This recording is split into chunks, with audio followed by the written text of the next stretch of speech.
Hello guys, magandang gabi. It's me again, Kamuti Ka TV. Ayan na, shoutout sa lahat. Shoutout sa mga lagi nanonood sa vlog ko. Thank you so much guys sa support. And huwag tayo mawala ng pag-asa. Pray lang. Pray ng pray. Push ng push lang. Push ng push. Pray until something happen. Ganun lang. Kasi kung wala tayong prayer araw-araw, wala. Maging worse yung buhay natin. Wala natin ang prayer everyday. Yan, shoutout sa mga nandito sa Macau na nagbabaka sakali. Nandito sa Macau, nangangarap na mag-Macau guys. Magandang Macau, to be honest. Malapit lang sa Pilipinas. And pwede mo pamilya mo pupuntin dito, magbakasyon sila. Ang dami, ang dami. Kahit nga DH dito sa Macau, yung mga pamilya nila, pinapupuntan DH na yun ha. Huwag nyo underestimate yung mga DH dito sa Macau, kaya nila papuntahin sa ibang bansa yung mga pamilya nila ha? Huwag nyo underestimate.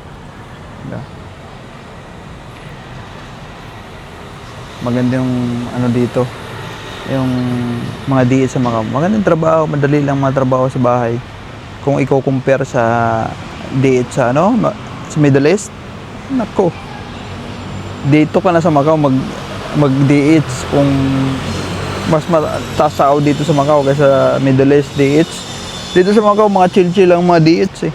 Trabaho. Maliliit pa yung bahay dito. Unlike sa Middle East lang, pagod. Tapos baba pa na sahod. Wala ka pang diap-diap din. Stress ka. Naku. Yan guys, pag-uusapan natin ngayon about dito sa Macau.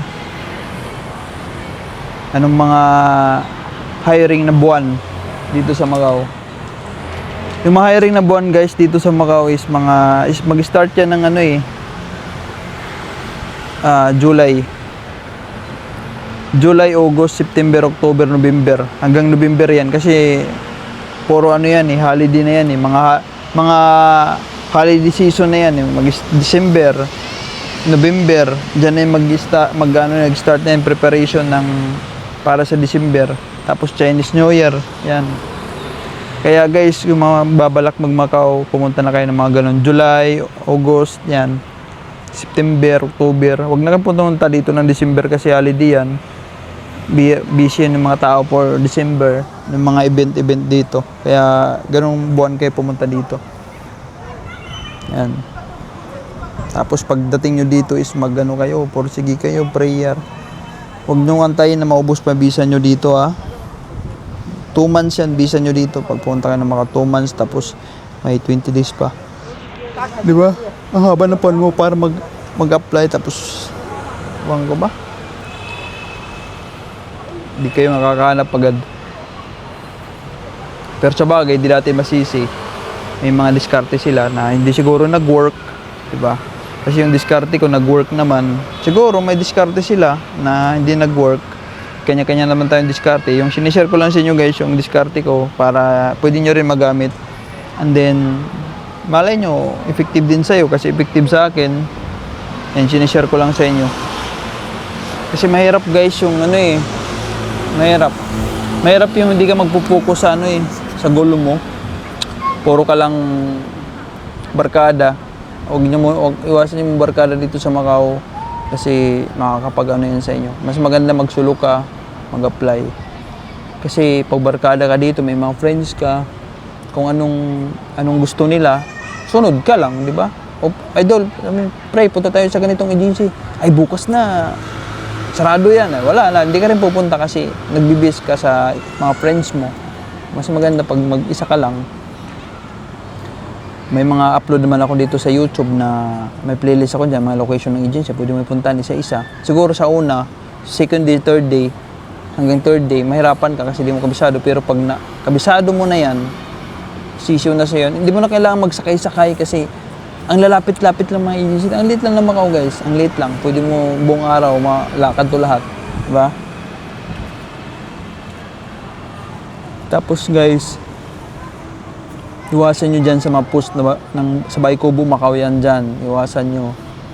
Kasi kawawa kayo dyan. Totoo yan, sinasabi ko. Kaya sinasabi ko to sa inyo guys para ma-aware kayo. Bagay. Kahit anong sabihin ko is yun naman talagang gusto nyo. Ako lang naman is nag-advise, nag-share ng mga awareness para sa inyo, para pagpunta kayo niyo dito sa Macau, alam niyo na gagawin niyo.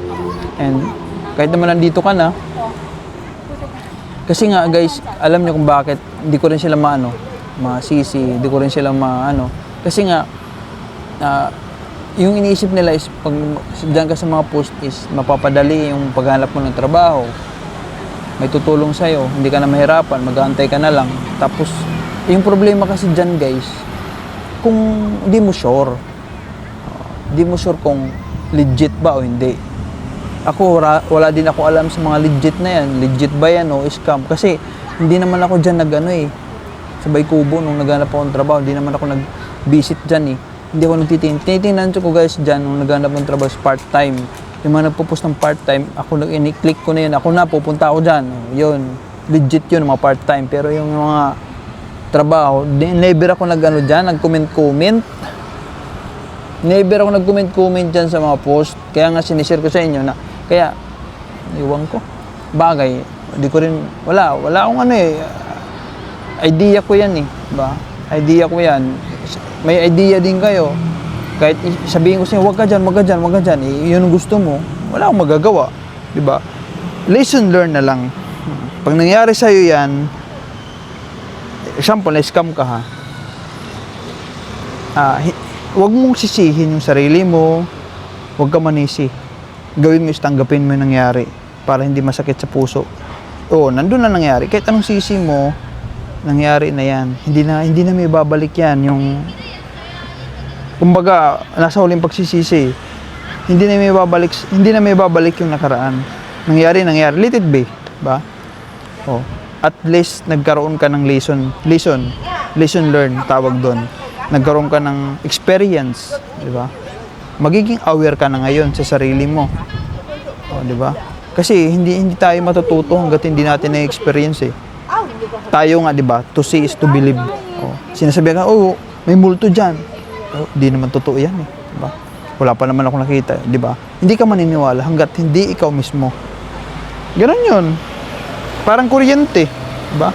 Sinabihan ka na may kuryente yan, umawa ka pa rin. Kasi di mo nakikita may kuryente pala, wala na. Tigok ka, diba? Ganun yun.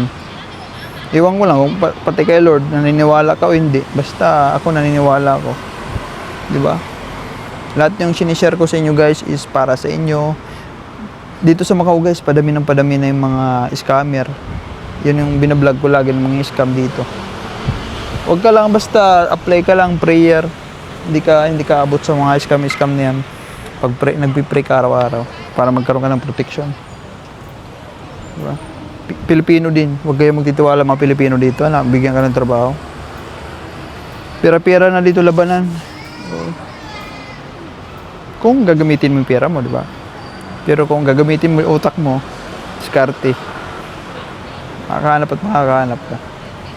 Diba? Diskarte lang sa buhay. Diba? Diskarte. Kailangan mo talaga di mahiya dito kung nag-apply ka. Yun talaga yung doon. Hindi ka mahiya. Kasi pag mahiyain ka, hindi ka pwede dito. Yung sabi ko sa inyo.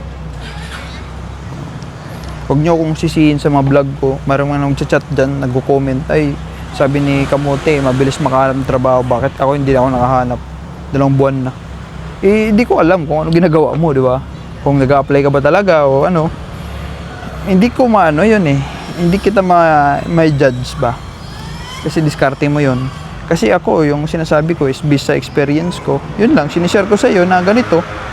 Sa paghanap ng trabaho. Pero kung may diskarte ka naman, hindi gumana, mag-iba ka na ng diskarte para makahanap ka na, di ba? Huwag mo nang, kung pasulpot-sulpot ka lang sa may agency, yun yung diskarte mo, di ka talaga makahanap. Diba? Ganun. Yan, shoutout sa mga, ang dami dito nag-aantay ng green chop. Nag-aantay sa mga agent. Di pa sila na-interview, nagbayad na, wala pa rin nangyayari. Kaya guys, kayo pag nagbayad kayo dito sa Macau, sa mga agent na yan, kung sino man yung nag-post na yan ng trabaho, tapos bayad ka doon ng sinabihan ka ng placement, yung placement is 30,000 MOP. O paunahan, kung sino mauna yun mag-start, o ikaw naman gusto mo mauna, hindi ka pa na-interview ng agency, bayad ka na agad, sinabihan ka lang bigyan ka ng trabaho, Once kasi guys, nakapagbigay ka na, wala na, hawak ka na sa liig. Kumbaga, kung saan niya gusto puntahin ka, punta ka. Mag-Thailand ka muna, o hintay-hintay ka lang. Ubusin lang bisan nyo dyan. Pag naubos sa bisan nyo, no choice kayo, labas kayo ng Macau, wala na kayong habol. Diba? Pagbalik nyo, paantayin nyo naman kayo. Hanggang sa tatlong ano na kayo dito, isang taon na pala ako nag-aantay. Yun yung, ako lang naman is concerned ako sa araw, oras, panahon na inaantay nyo, imbis na busy kayo, nag-apply na kayo, wala, nagantay pa kayo. Kakalungkot. Nakalungkot isipin sa daming Pinoy dito na na-scam guys. Kakalungkot. Hindi, isipin nyo guys yung gastos nyo, araw-araw, tapos yung panahon. Diba? Iwan ko, hindi ko maano hindi ko maisip, hindi ko ma-explain, hindi ko, yung ano ba, yung nagkaantay ka, tapos wala pala, scam pala yun, sayang. Diba? Ang sakit, na, tapos kapwa Pinoy pa nag-scam sa'yo. Ay, kakalungkot. Kaya guys, yung mga awareness ko sa inyo, paniwalaan nyo, kasi para sa inyo yun. Prayer. Lahat binigay ko na sa inyo yung mga dapat nyo gawin. Panoorin nyo guys yung mga vlog ko para magkaroon kayo ng idea dito sa Macau. Ito yan. Ang ganda dito sa Macau pag magkatrabaho ka. Napaka-relax. Ito yan. Yun lang guys, yun lang share ko. And thank you so much sa lahat. Love you all guys.